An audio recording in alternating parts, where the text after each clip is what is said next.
2019 world cup selection के mistakes का वो दर्द शायद इंडियन क्रिकेट फैंस आज तक नहीं भूले हैं और 2027 वर्ल्ड कप के पहले भी सेम साइंस नजर आने लगे हैं, क्योंकि रीसेंट ओडीआई टीम अनाउंसमेंट को लेकर अजीत अगरकर का कहना है कि जडेजा और अक्षर को रेस्ट दिया गया है।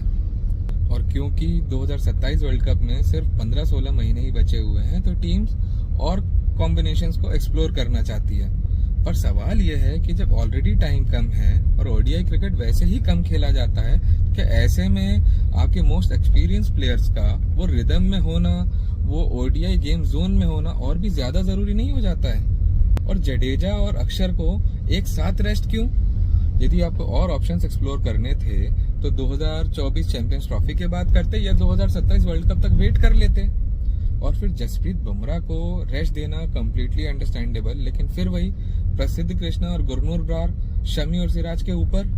शमी को तो आप मौके देने नहीं वाले, चाहे वो कितना भी परफॉर्मेंस दे दें। और ना जाने अजीत अगरकर के वो कौन से सोर्सेज हैं जो बार बार उन्हें आकर ये बता देते हैं कि शमी अभी भी फिट नहीं है और जो भी उनकी परफॉर्मेंसेस चल रही है वो सारी एआई जनरेटेड है। लेकिन सिराज लास्ट 2 इयर्स में इंडियन क्रिकेट के लिए ओडीआईज में हाईएस्ट विकेट टेकर रहे हैं, टेस्ट में भी कमाल का परफॉर्मेंस कर रहे हैं और स्पेशली जसप्रीत बुमराह के एब्सेंस पे तो इंडियन बॉलिंग अटैक को लीड करते नजर आते हैं। तो फिर उनका सिलेक्शन ना होना, ये रेस्ट है, ड्रॉप है, फ्यूचर प्लानिंग है या फिर कुछ और? एक और बड़ा सवाल ये आता है कि जिनको मौके दिए जा रहे हैं वो यदि परफॉर्म करते हैं तो फिर बाहर कौन बैठेगा? जिनको रेस्ट दिया है वो, या फिर जो रिसेंट अभी परफॉर्म करेंगे वो? 2019 वर्ल्ड कप में भी कुछ इसी तरीके की गलतियां हुई थी। 4 नंबर स्पॉट पे अंबाती रायडू रेगुलर कंटेंडर थे, लेकिन एंड टाइम पे उनकी जगह 3D प्लेयर विजय शंकर को मौका दिया गया।